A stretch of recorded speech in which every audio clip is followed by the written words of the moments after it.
Hola, ¿qué tal? Muy buenas noches, tengan todas y todos ustedes. Un verdadero placer estarles acompañando en este espacio de libertad de expresión que titulamos El Cuarto Medio, que hacemos en alianza con Cuarta República, que funda mi querido compañero, maestro y amigo Daniel Marmolejo.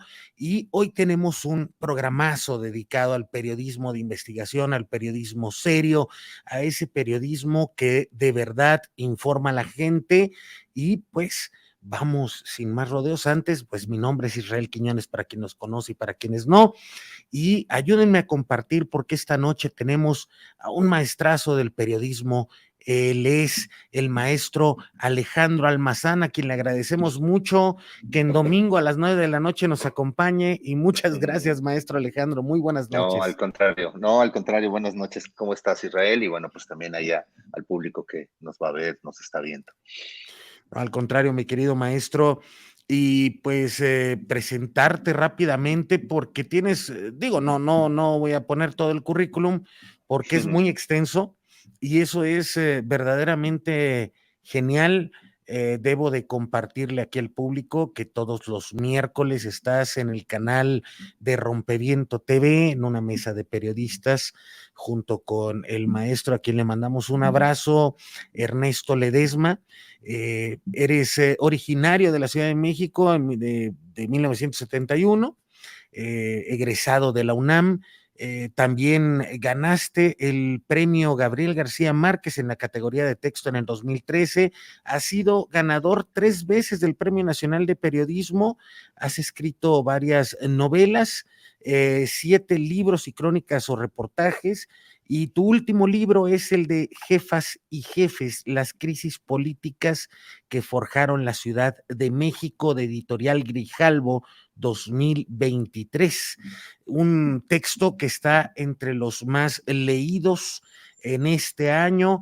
Además, has participado, digo, es algo que muchas veces no se comenta, pero has sido asesor en distintas series, pues ahora digitales, como las de Netflix de Narcos, y otros títulos que contienen pues información que tú te has dado a la tarea de investigar y de compartir en distintas etapas. Pero ahora sí que yendo a la carnita, maestro, Sí, este no, libro, claro. este libro de Jefas y Jefes, que está tomando una relevancia importante por el hecho de que haces entrevistas, una revisión por medio de hemerotecas, una investigación muy minuciosa. Quizá no conseguiste 2 entrevistas, que fue la del presidente López Obrador, pues por obvias razones, que es el presidente, que es un poco más complicado, y de la doctora Claudia Sheinbaum. Pero en este libro, y me gustaría empezar por una conclusión. ¿Tú crees que realmente, después de haber entrevistado a Cuauhtémoc Cárdenas, a 2 entrevistas que a mí me gustaron mucho, lo que te platicaba fuera del aire, la de René Bejarano y la de Rosario Robles, todavía en la cárcel en ese momento, ¿tú crees que la izquierda sí ha gobernado en la Ciudad de México? ¿Tú crees que realmente este proyecto de una izquierda progresista de nueva generación sí llegó con estos personajes a la Ciudad de México? Mm, Bueno, pues mira, yo creo que yo tendría que, o divido más o menos como el camino de la izquierda, ¿no? Por lo menos en estos 25, 26 años. Yo creo que de Cárdenas a Alejandro Encinas, es decir, Cárdenas, Rosario Robles, Andrés Manuel, López Obrador y Alejandro Encinas, yo creo que son de esa izquierda que, por la que marchamos, ¿no? La izquierda está combativa, la izquierda, digamos, un poco más vieja, ¿no? Algunos del PC, bueno, como Encinas, o la maoísta Rosario, ¿no? O el propio Cuauhtémoc, ¿no? Que viene del desprendimiento de este movimiento democrático del PRI, o el propio Andrés Manuel, ¿no? Yo creo que ahí es una primera fase de una izquierda. Luego creo que viene otra con Marcelo, ¿no? Donde Marcelo, digamos, es más más progresista, pero pues más neoliberal también, ¿no? Entonces yo creo que ahí le da su propio toque Marcelo. Luego viene un Mancera que pues más opositor más que de izquierda, ¿no? Más bien un tipo muy conservador, muy de centro, tirándole quizá más hacia la oposición, más hacia la derecha que hacia la izquierda. Y luego viene una doctora, bueno, Claudia Sheinbaum, que en efecto pues es alguien de izquierda, lo mismo ahora que Martí Batres, ¿no? El actual jefe de gobierno, o sea, vienen de ese movimiento estudiantil, ¿no? Pero yo creo que también la izquierda a la que llega Claudia Sheinbaum es una izquierda que es la de Morena, y en donde Morena hay de chile, mole y de manteca, ¿no? Entonces tampoco es una, digamos, como una izquierda completamente pura, ¿no? Sino, o sea, aunque ellos dicen que es la izquierda pura, yo no creo que sea, digo, al final la izquierda pura, sino que tiene ahí sus bemoles, ¿no? O sea, sus cuestionamientos en el sentido de la gente que han estado un poco ahí reclutando, ¿no? Yo creo que esas son las fases, digamos, en las que ha estado el gobierno de la ciudad, ¿no? Con esta izquierda, medio izquierda y a veces con una derecha, ¿no? Entonces yo creo que así, o sea, yo te la podría contar de esa manera. Creo que de todos los gobiernos, o sea, rascándole, ¿no? Yo creo que sin duda el de López Obrador y el de Rosario Robles, ¿no? Tuvieron como su más, sus más altas aprobaciones, ¿no? Si bien Mancera ganó que es el que ha ganado con mayor votos, pero Mancera al final es el personaje que pues menos logros dio en la ciudad, ¿no? O que complicó la ciudad, que desfondó a la izquierda, que desfondó también la seguridad, ¿no? Que complicó a la ciudad, ¿no? Yo creo que así es como te podría analizar rapidísimo a estos personajes, ¿no? Los que yo creo que después de Andrés Manuel y de Rosario, sin duda, yo creo que puede estar ahí un poco entre Marcelo y Claudia Sheinbaum, ¿no? De cómo es que también trataron de liberar la ciudad, ¿no? La ciudad no es fácil, ¿no? La ciudad no es fácil gobernar, todos los días hay una bombita nueva, ¿no? Y los jefes de gobierno, jefas de gobierno se enfrentan a ello. Al final el libro de eso trata, ¿no? Cómo se fueron desactivando estas bombas políticas, estas que generaban crisis, ¿no? Al interior de su gobierno y obviamente a la ciudad, ¿no? Cómo es que se resolvieron. Entonces de esto trata, digamos, al final el libro, ¿no? Aunque también pues vienen como todas sus traiciones, ¿no? Todos sus pactos, sus acuerdos, porque bueno, pues otra cosa que digo, porque pues también ocurre en la izquierda, ¿no? Es que, bueno, pues existen estas traiciones también, ¿no? O sea, no hay una izquierda pura, no hay una izquierda limpia, ojalá la existiera, pero no la hay, digo, sin embargo, tampoco se compara con la derecha, ¿no? O sea, sin duda, ¿no? O sea, creo que la dinámica o las traiciones que ha habido en la izquierda son de otra dinámica, son de otra índole, sí tienen que ver con el poder, por supuesto, pero creo que en la derecha casi todo lo que mueve más es el poder económico, ¿no? Entonces ahí es donde cambia. Aquí es por una cuestión más política, ¿no? A veces hasta por rencillas personales, ¿no? Entonces sí hay una diferencia, evidentemente, entre la izquierda y la derecha. En este aspecto, pues bueno, empezando cronológicamente, no es sino hasta el 96, 97 que se da la primera elección para jefe de gobierno en la Ciudad de México y llega un histórico ya para ese punto, Cuauhtémoc Cárdenas. Sin embargo, pues también ya entra pensando en una candidatura presidencial y entra con un equipo sui generis, pero a tu punto de vista, ¿qué marcó este primer gobierno que encabezaba Cuauhtémoc con un PRD, pues a pocos años de haber sido fundado, no llegaba ni a los 10 años, Wow. y con una mezcolanza de expresiones, ¿no? Desde el Partido Comunista, las herencias de una izquierda activista y los desprendimientos de aquel revolucionario institucional? ¿Qué opinas? ¿Qué Claro. marca ese gobierno?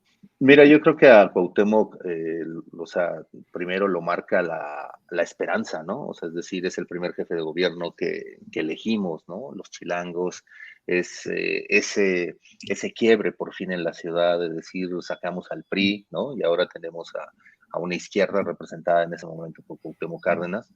Eh, pero a la vez creo que también esa esperanza se esfuma muy rápido porque uno, pues Cuauhtémoc Cárdenas también trae en planes ser candidato presidencial y yo creo que eso va determinando mucho también su gobierno. Él trata de nadar como 2 años de muertito para poder ser candidato presidencial, pero esos 2 años no se los hacen muy fácil la oposición, ¿no? Al contrario, la oposición le da con todo y sobre todo en la materia de seguridad. Se equivoca Cuauhtémoc con nombramientos de policías, pero también creo que cuando viene el caso de Paco Stanley, es casi como, digamos, como una cereza en el pastel, en el sentido de que ahí es donde empiezan estas guerras mediáticas, ¿no? O sea, estas guerras desde los medios de comunicación contra un gobierno, ¿no? En el libro ahí, René de Bejarán o Inti Muñoz me cuentan que pues básicamente ahí empieza, o ese es la semillita de los videoescándalos, ¿no? Que serán años después, por supuesto, ¿no?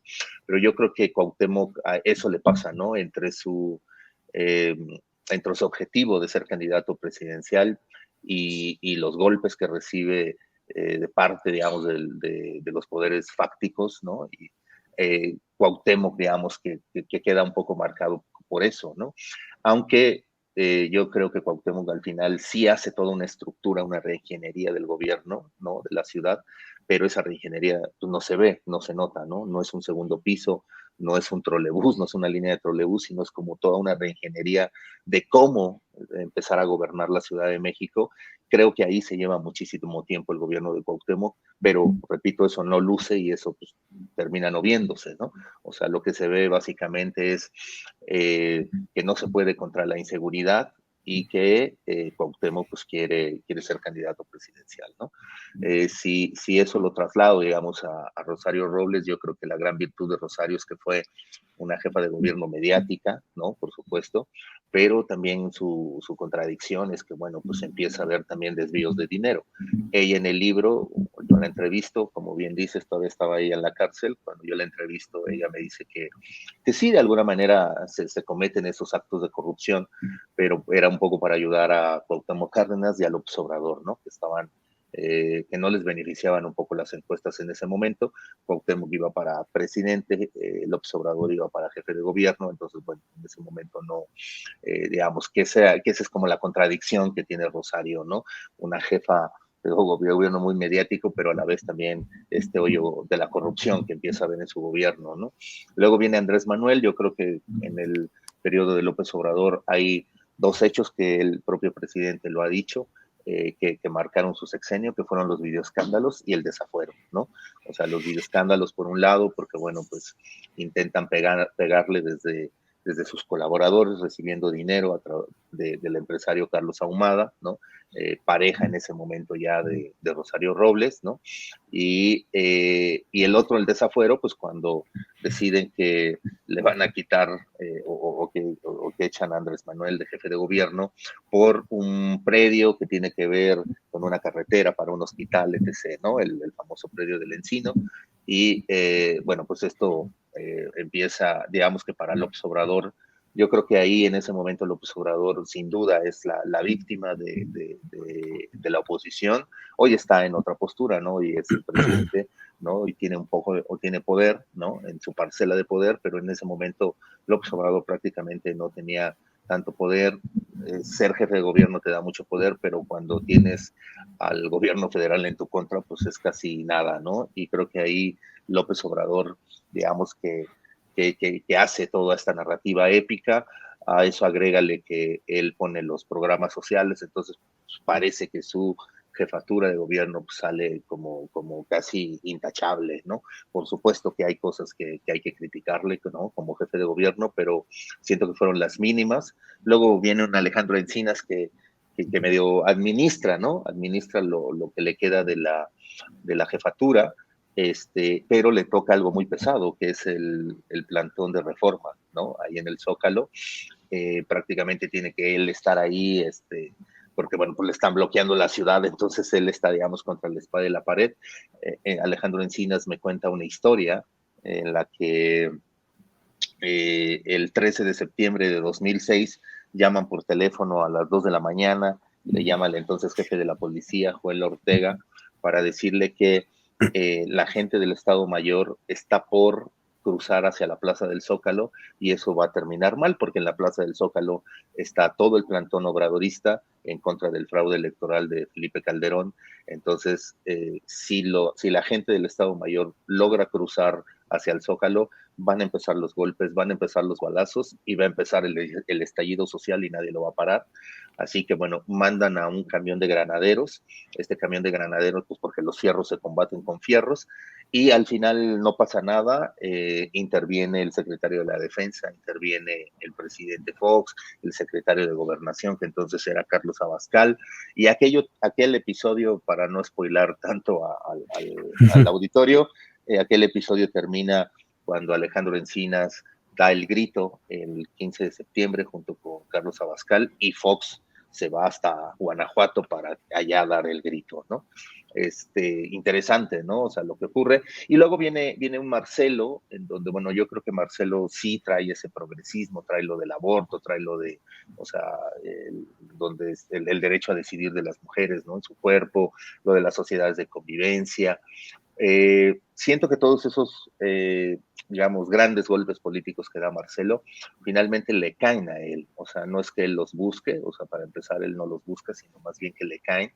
Y bueno, yo siempre digo que en el libro, ya digamos que con Marcelo, el libro se empieza a poner un poco oscurón, ¿no? Digo, por los episodios que tiene, digamos, Marcelo, o que yo trato ahí de reflejar en el libro, contar con fuentes, ¿no? Por supuesto, todo el libro, si algo tiene, es que no hay un párrafo o no hay una línea que no tenga un pie de página, en donde yo le digo al lector, de aquí lo saqué, ¿no? O sea, tú puedes ir a hacer también tu propia interpretación, por supuesto.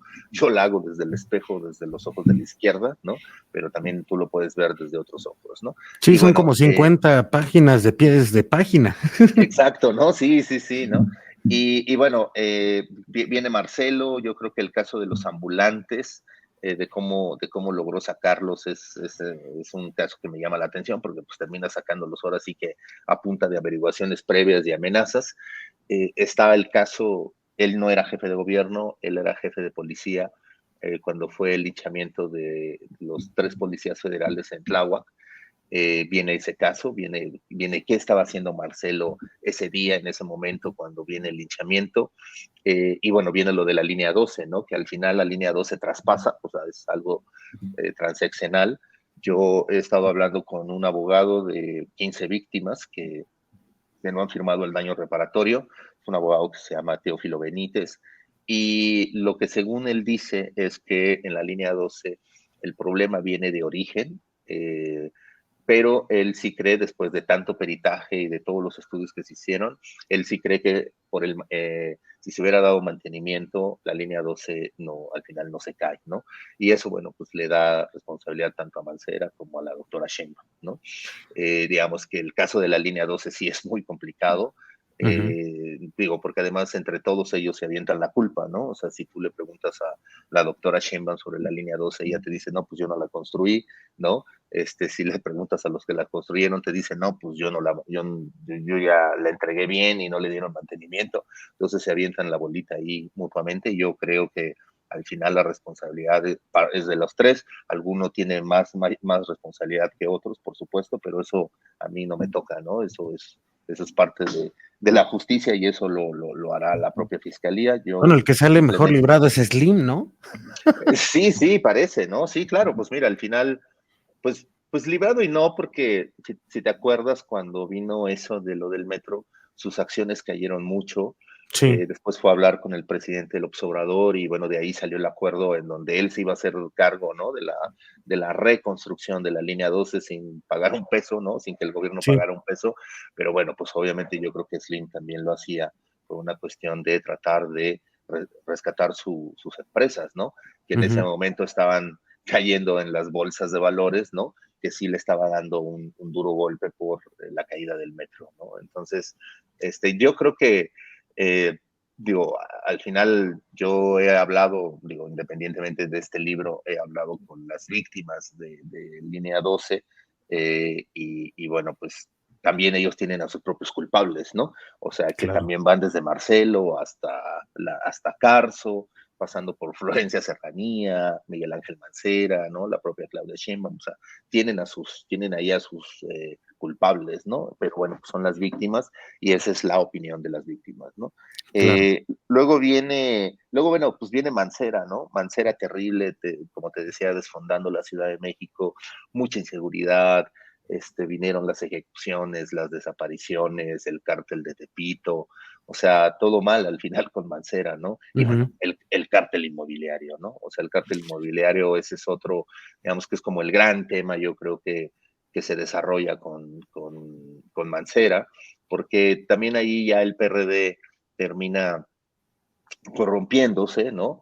Y Claro. haciendo estas alianzas ya con el PRIAN, ¿no? O sea, ahora sí el PAN y el PRI unidos con el PRD, y creo que todas esas complicidades también logran armar el cártel inmobiliario en las delegaciones de Benito Juárez, ¿no? O sea, durante 6 años tuvieron la complicidad de Mancera y varias delegaciones, ¿no? Panistas, pues hicieron, digamos, como este tipo de tretas, ¿no? Eh, y luego, pues bueno, Aquí, perdón, maestro, aquí si me permites en hacer un sí, claro, pequeño paréntesis. sí, dime, claro. Publicas esta semana, para ser exactos, el día 26 de julio de este año en el portal sinembargo.mx, pues Ujú, una investigación que se titula Plaza Comercial con irregularidades, ujú, contrató a empresa de Xóchitl Gálvez, bueno, de Xóchitl cuando era delegada, esto ujú, en la Miguel Hidalgo.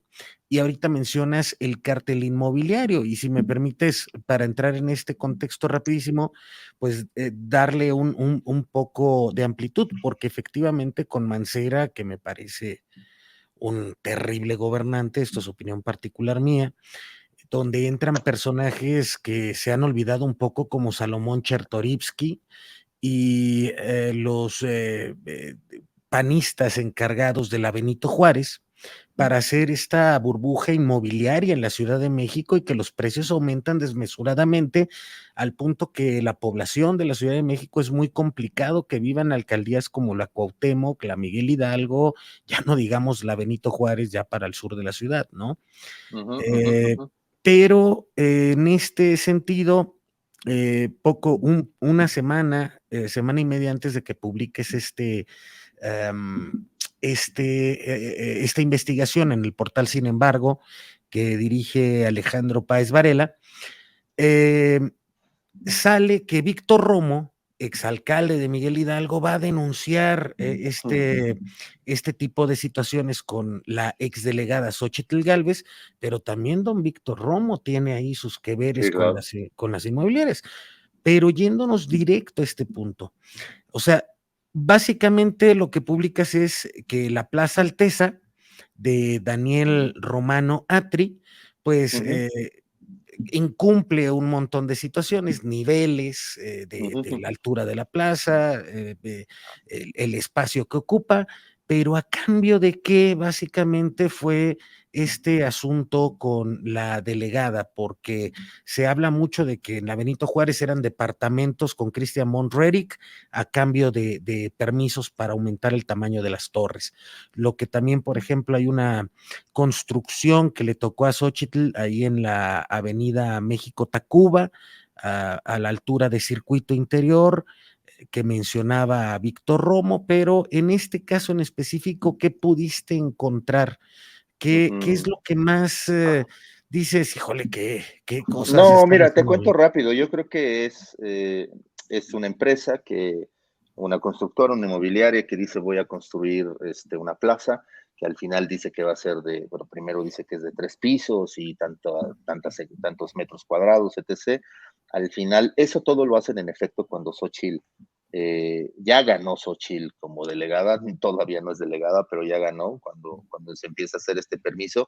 Y hacia diciembre ya de ese año, cuando ya Xochitl es delegada, y durante, digamos, 2016, donde también es delegada Xochitl, se meten otras manifestaciones de construcción para poder modificar la obra, ¿no? Es decir, que ya no sean 3 niveles, sino que sean 5, y que sea una plaza, y que no sean 1,590 metros, sino que sean 3,000, ¿no? 3,500 metros cuadrados, etc. O sea, empieza a haber irregularidades. Cuando ella ya no es delegada, se inaugura esa plaza, pero ya para entonces esa plaza ya tiene digamos, una empresa que le está ayudando a todo el servicio de mantenimiento del edificio. Y esa es, oh, sorpresa, la empresa de la hija de Xochitl y de su esposo, ¿no? O sea, es decir, ahí es donde pues, yo sumo 2 más 2 y más bien yo creo que ahí es donde, o sea, no se entregan departamentos a cambio, no se entrega dinero a cambio, pero sí hay una suerte de, bueno, pues me vas a echar la mano y voy a hacer vas a contratar a mi empresa, ¿no? Vas a Ujú. contratar al final a mi empresa y así le dejamos, ¿no? O sea, yo creo que Xochitl Gálvez en ese sentido es como lo hace, ¿no? O sea, digo, por lo menos lo que yo investigué, bueno, lo que tengo los documentos, eso es lo que a mí me da, ¿no? No creo estar equivocado, pero eso es lo que a mí me da. Ya será cuestión quizá de la fiscalía o alguien que revise los documentos. Yo como periodista llego hasta un momento, ¿no? Hasta aquí están los documentos y ya, ¿no? Claro. Si alguien más quiere hacer algo a partir de ahí, bueno, pues ya estará. Lo que yo sí trato de comprobar es que esa plaza está irregular y que la empresa de la familia de Xochitl Gálvez le da mantenimiento, ¿no? Entonces, bueno, pues eso es, ¿no? O sea, al final esa es la historia, en resumen, ¿no? Podrían venir muchísimas más, o sea, te puedo dar muchísimos más datos, pero yo creo que en síntesis es eso, o sea, no hay más, los documentos, eso es lo único que dan, ¿no? Así que bueno, pues ya veremos, ¿no? Mira, de hecho, hasta ahorita que está en vivo, hace rato me mandaron, sin embargo, llegó ya una nota aclaratoria, ¿no? De Xochitl Gálvez. Yo tendré que responder esa nota aclaratoria, ¿no? En donde, bueno, pues seguramente voy a poner, son nuevamente todos los documentos, ¿no? De donde los agarré y todo para, pues, poder decir, aquí está el conflicto de interés y ya, pues eso ya no va a ser bronca mía, ¿no? O sea, es Claro. decir, ¿no? Pero bueno, yo esperaba seguramente que iba a llegar una nota aclaratoria porque, bueno, pues están en campaña, ¿no? Me pasó Claro. cuando denunciamos hace muchísimos años, cuando Fox era candidato presidencial, yo trabajaba en Milenio Semanal y yo participé en una nota donde pusimos cómo Vicente Fox estaba en el Fobaproa y bueno, salió Vicente Fox a desmentir, a decir que no era cierto. Al final, bueno, sí era cierto, solo que pues Ujú. como estaba en campaña, pues no le convenía, ¿no? Yo creo que lo mismo, pues esta carta aclaratoria es así un poco parecido, ¿no? Están en campaña y pues necesitan de una u otra manera limpiar su imagen, pero bueno, pues al menos lo que yo encontré, pues no me da eso que ella dice en su carta aclaratoria, en donde dice, porque además su carta aclaratoria dice que ella ya no era delegada cuando entra a la obra, cuando se hizo el permiso de la obra, no era delegada, pero cuando ya era delegada es cuando se empieza a pedir, digamos, los cambios, ¿no? De la obra, ¿no? Es decir, oye, no, ya no van a ser 3 pisos, sino van a ser 5, ¿no? Entonces termina aprobándose.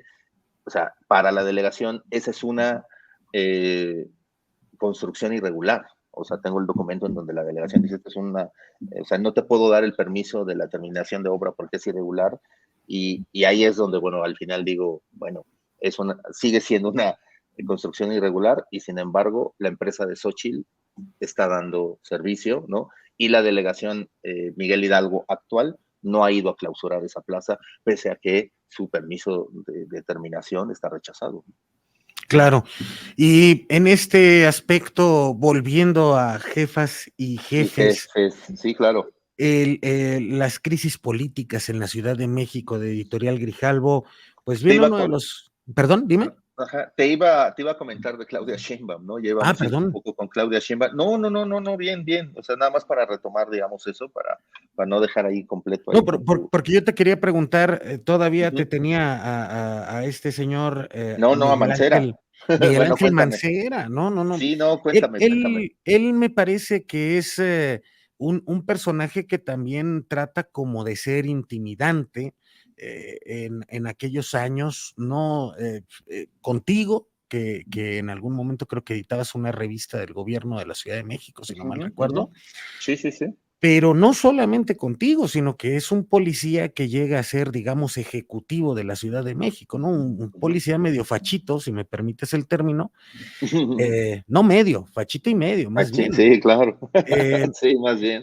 Porque la primera vez que yo escucho de Mancera, digo, yo vivía en Guadalajara, pero te comento, cuando comienza a hablar muy bien de él, un periodista que salía en Grupo Imagen que se llama Jorge Fernández Meléndez, Meléndez, ajá. y empieza a decir, ese es el jefe de gobierno que ocupamos en la Ciudad de México.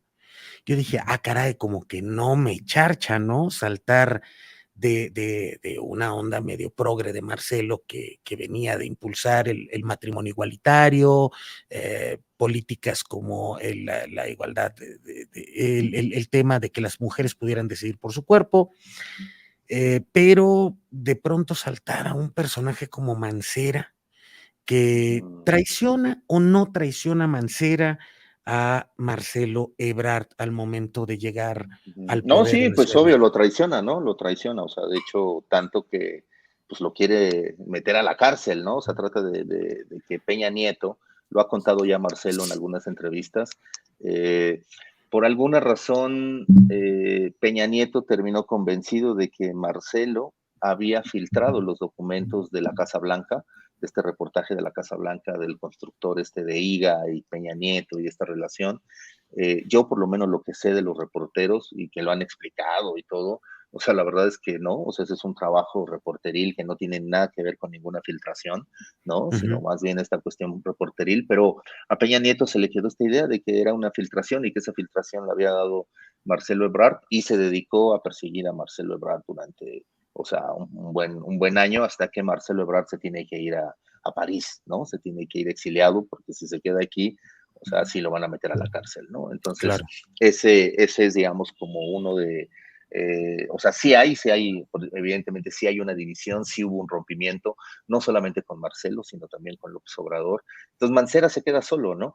Y Ujú, Mancera, pues hay que recordar que él se la pasaba, ¿no? Aquí, viendo cuántas calorías comía y todo, en vez de gobernar, o sea, terminó dándole el poder a personajes como Héctor Serrano y los hermanos Serna, uy, ¿no? Uno de ellos en la cárcel que ya salió, pero otro lo siguen persiguiendo. Héctor Serrano que anda ya perdido por San Luis Potosí, pero bueno, que fueron personajes muy fuertes, ¿no? Muy poderosos aquí en la ciudad y que ujú. seguramente, o sea, todos esos personajes, por supuesto, también ayudaron a construir el cártel inmobiliario, ¿no?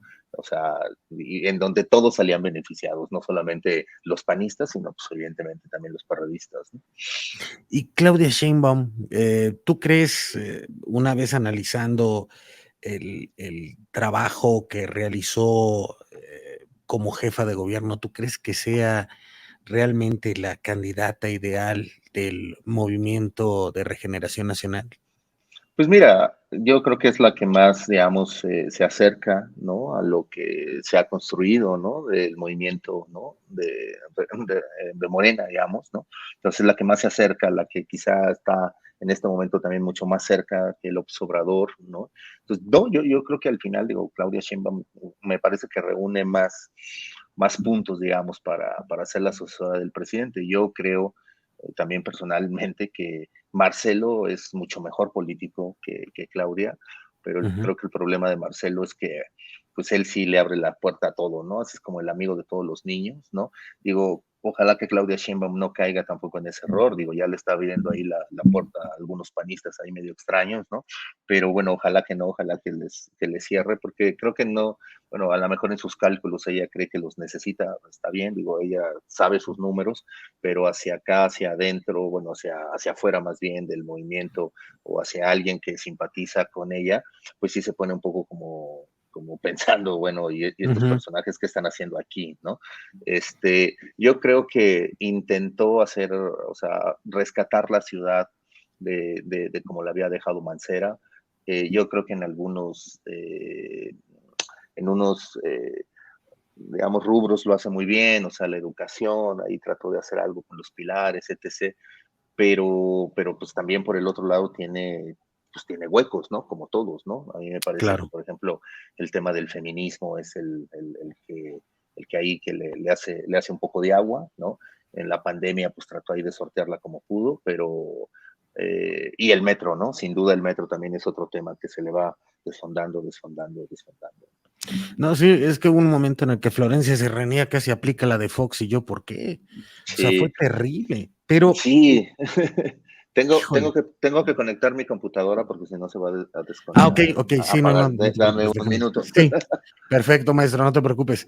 Y pues bueno, estos asuntos que de verdad vale mucho la pena darle seguimiento y, pues, yo les aconsejo, por ejemplo, hoy, más bien el día de ayer fui, por ejemplo, al Péndulo, ahí hay libros de Grijalvo, de Jefas y Jefes, las crisis en la Ciudad de México. Si no, pues, en todo caso, adquiéranlo también digital, que ahí está, por Sí, supuesto, esta opción. Y sí, maestro, mi querido maestro Alejandro Almazán, después de haber hecho estas entrevistas que te he escuchado en varios lados, son confrontativas, sobre todo la de Mancera, te he escuchado en entrevistas, sí. pero ¿por qué el tema de la Ciudad de México? Me refiero, ¿realmente tú crees que la Ciudad de México sea la cuna de la izquierda en este país? ¿O es Sí. meramente el aspecto mediático o que todavía estamos en una política centralista en nuestro país? No, bueno, yo creo que sí, que tiene que ver la política centralista, ¿no? Por supuesto. Ujú, Y por lo mismo creo que la Ciudad de México, pues fue el nicho de la izquierda o ha sido el nicho de la izquierda. Hoy lo están perdiendo desde la clase media, ¿no? Y digamos que la derecha está viendo ahora ese nicho, ¿no? Y está buscando su nicho. Yo creo que si la derecha quisiera reconstruirse, pues yo creo que tendría que empezar básicamente en la Ciudad de México, porque aquí es, o sea, como el hervidero político, quizá por ese mismo centralismo, ¿no? Pero sin duda, toda la política que se hace aquí en la Ciudad de México termina rebotando en el país, ¿no? Además, mira, o sea, finalmente los personajes hoy nacionales eran solamente gente que estaba en la Ciudad de México, ¿no? Estamos hablando del presidente López Obrador, estamos hablando de Marcelo Ebrard, estamos hablando de Mancera, estamos hablando ahora de Claudia Sheinbaum, ¿no? Ahora está apareciendo por ahí Rosario de nuevo, o sea, es decir, esos personajes siguen vigentes, o sea, no están desaparecidos, no es gente que uno dice, ah, bueno, ya, esos acabaron, como mucho priista, como mucho panista que, de los que ya no oímos, no, al contrario, estos personajes llevan muchísimo tiempo ahí, antes eran opositores, hoy están en el gobierno, así que yo creo que al final, digo, también por eso yo creo que el libro no es solamente para la gente del DF, ¿no?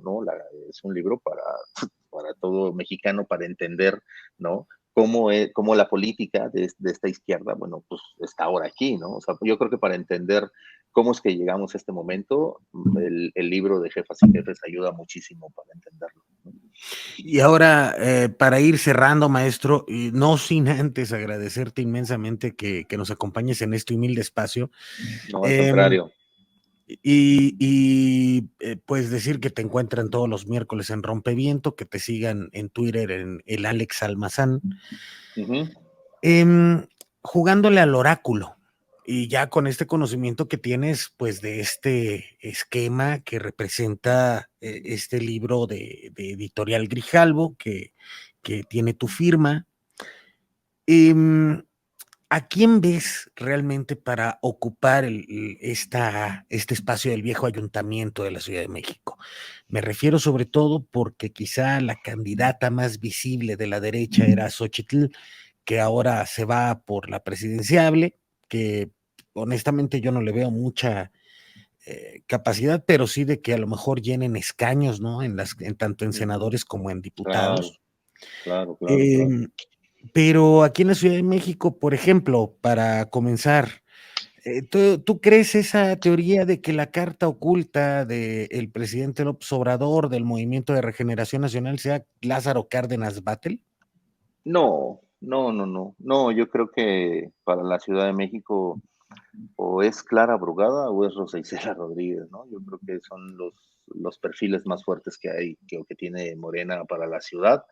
Y yo creo que en la oposición, digo, la verdad es que la oposición debería más bien de poner a Xóchitl en la ciudad, ¿no? Porque presidencial no va a ganar y yo creo que en la ciudad podría tener un poco más de éxito, pero yo creo que va a salir otro panista, sin duda, para el candidato a la ciudad. Yo creo que el PAN es el que se va a quedar con todas las fichas, digo, porque pues el PRI un poco golpeado, ¿no? También, pues sin esta, ya con la reputación mucho más allá del piso, pues bueno, pues yo creo que va a tener que cederle al PAN las candidaturas, ¿no? Tanto de la ciudad como la presidencial. Y del otro lado, yo sí veo de verdad tanto a Clara Burgado como a Rosicela, aunque Rosicela se ha hablado de que se bajó y todo de la contienda, no, yo creo que no se ha bajado, yo creo que ahí sigue, simplemente Continúa. ahorita es el momento de las corcholatas presidenciales, ¿no? Y no hay que estorbarles en su fiesta, ¿no? Ahorita es el patio para que ellos puedan ahí hacer su campaña, y yo creo que una vez que se defina quién será el coordinador general y posteriormente el candidato a la presidencia, yo creo que a partir de ahí se van a empezar a mover ya muchas, las demás fichas, las demás corcholatas de gubernaturas, de senadurías, de diputaciones, ¿no? Regidurías, etc. Platicas que en algún momento la opción número uno de Marcelo era Clara Brugada. Hoy no estarán también No, haciéndole, ¿no no estarán fue, haciéndole campo a Harfuch? no, fíjate que no, más bien en aquella vez la primera opción de Marcelo era Alejandra Barrales, pero Alejandra ahí Barrales. Alejandra Barrales traiciona ahí a Marcelo, se va ahí con los chuchos y ya es cuando pues terminan escogiendo a Mancera. No, mira, yo la verdad es que sí creo que sería un error que escogieran a Harfuch porque es otro policía, sería otro Mancera, o sea, otro fachito, y yo creo que no, que la Ciudad de México no quiere esto, ¿no? O sea, podría a lo mejor ser un personaje bueno mediáticamente, pero yo creo que conforme gobernara se desinflara. Además, yo creo que su pasado ligado a García Luna no le ayuda mucho, y eso creo que también Y el el presidente. señalamiento de los padres de Ayotzinapa, ¿no? Exacto, sí, sí, sí, sobre todo, ¿no? O sea, esas dos cosas que son tremendamente pesadas, ¿no? Lápidas pesadas, pues yo creo que difícilmente un personaje así ganaría la ciudad, ¿no? Entonces sí, señor, la verdad es que sigo viendo a Clara Burgada o a Rosicela Rodríguez, ¿no? O sea, si Martí Batres no hubiera sido ahorita el jefe de gobierno sustituto, pues seguramente hubiéramos visto a Martí Batres también en la competencia, ¿no?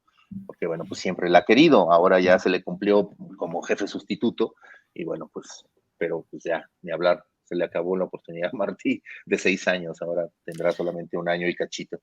Y ya no puede lanzarse, ¿verdad? O sea, sería el No, ya mismo no, caso de Encinas. de Encinas, sí, sí, sí, de Rosario Robles, sí, claro, o sea, ya no puedes, ¿no? O sea, ya no puedes serlo. Y para terminar, maestro, ¿cuál fue la historia de estos personajes que dices, híjole, me impactó, es la que les recomiendo que inicien por este punto, así que para Mira, entender un poco más? yo creo que una historia que a mí me apasiona es, o sea, porque te muestra esa izquierda que no es tan limpia. Cuando Rosario me empieza a contar que hay corrupción, sí, en su gobierno, para desviar, para ayudarle a Andrés Manuel y todo, yo voy y confronto esta información con Bejarano, y Bejarano me cuenta la historia de las 1000 obras. ¿Qué eran las 1000 obras? Eran actos de campaña, en donde tú sabes, en esos actos de campaña a los candidatos la gente le entrega folders o solicitudes, ¿no? Una silla de Ujú. ruedas, una luminaria, la escuela, medicina, dinero, etc. Bueno, escogían ellos las obras, digamos, un tope, una luminaria, etc. Esas peticiones se iban directo al gobierno de la Ciudad de México, al escritorio, digamos, del secretario particular de Rosario, que era Toño Santos, y Toño Santos palomeaba las obras y se construían ese mismo día, ¿no? Y entonces la gente al otro día quedaba como impactada porque decía, oye, este candidato, López Obrador, pues es muy bueno, fíjate, pedimos ayer la luminaria y hasta nos la vinieron a traer, ¿no? Eso, así se le llamó las 1000 obras, y quien hacía esas obras era Carlos Ahumada, ¿no? Este empresario que a la postre, bueno, pues les iba a sacar ahí los videoescándalos, ¿no? Entonces, yo creo que esa me llamó la atención, esa historia, porque además te da a entender cómo Ahumada ya desde hace tiempo conocía a Rosario, ¿no? Y como también desde tiempo atrás, tanto López Obrador como René Bejarano sabían del propio Carlos Ahumada, ¿no? Entonces, y ahí es como también ellos van haciendo como sus sumas, ¿no? Para llegar a los videoescándalos y poder entender que pues se trataba de esto, de un complot, de un chantaje, donde Carlos Ahumada ya se ve desesperado porque él según dice que no le pagan, ¿no? Que no le está pagando el gobierno, entonces decide exhibir a los operadores del gobierno, bueno, sobre todo de López Obrador, ¿no? Como en venganza porque no le pagan lo de sus obras, en venganza porque cancelaron lo del segundo piso y no se lo dieron a él, ¿no? O sea, Andrés Manuel salió y dijo, no, no, o sea, Carlos Ahumada ganó el concurso para construir el segundo piso y sin embargo López Obrador lo declaró de ser desierto para no tener ninguna relación con Carlos Ahumada, ¿no? Y ahí como que viene el coraje de este empresario y bueno, pues terminó en lo que conocimos, ¿no? No, y el que le jugó maravilloso fue Fidel Castro cuando publica todo este Sí, rollo en sí, una sí. columna. Se hizo Claro, periodista, don claro. Fidel. Sí, se hizo periodista y con el famoso, pues es que todo empezó con el come si te Come si vas. te O vas. sea, aquel año fue la cumbre en Monterrey, a mí me tocó ir a cubrirla. eh, Castro rompió la cumbre, se fue, ¿no? La rompió ahí, porque pues George Bush no quería que estuviera Castro, Fox le dijo que ahora sí que come si te vas, y a partir de ahí Castro, pues le llegaron muchos regalos, sobre todo pues, de toda esta gente salinista, o sea, de cómo estaba ya en Cuba, y pues poco a poco Castro fue sacándola, fue publicándola, hasta que vimos a Carlos Ahumada en un video en Villamarista, ¿no? La cárcel esta cubana, Sí. hablando de que lo trataban bien y hasta le habían dado su salsa tabasco y cosas de esas, ¿no? Sí, sí, sí, me acuerdo mucho de eso, pero bueno, ese era Carlos Ahumada, que hoy pues allá está en Argentina, que la última vez se intentó, ¿no? Bueno, se quería de nuevo extraditarlo, no traerlo, pero bueno, pues ya ahí ya no hubo más, ya hasta ahí quedó, quién sabe qué ocurra, pero sí creo que sí se le sigue investigando todavía a Carlos Sí. Ahumada. Sí. Pues, maestro Alejandro Almazán, yo te agradezco, no sabes cuánto inmensamente esta No, al visita. contrario. Ojalá, pues pronto podamos hacer también una charla aquí en el estudio, que no Claro, estamos lejos, estamos en la misma alcaldía. ok. Y pues agradecerte mucho el recomendarle a la gente que compre Jefas y Jefes, las crisis políticas en la Ciudad de México, de Editorial Grijalbo. Lo encuentran tanto en presentación de papel, que a mí en lo particular me gustan más, pero también en versión electrónica. Te agradecemos muchísimo, maestro No, al periodista. contrario. Te vemos en Rompeviento el miércoles Ok. como a las 11 de la mañana y te seguimos en tus redes y también lo que publiques ahí en Milenio y le damos seguimiento pues a esto que nos comentaste de esa carta aclaratoria Sí, sí, de sí, sí, pues voy a preparar la respuesta me, otra me vez con los dicen, documentos y todo. Ajá. me dicen aquí que le preguntes a Arne que cómo lo trató. Ok, lo voy a preguntar. Pues cuídate mucho, Ok. maestro, te agradecemos muchísimo, mil gracias. Igualmente, no, muchas gracias, que estén muy bien y suerte. Venga. Cuídate.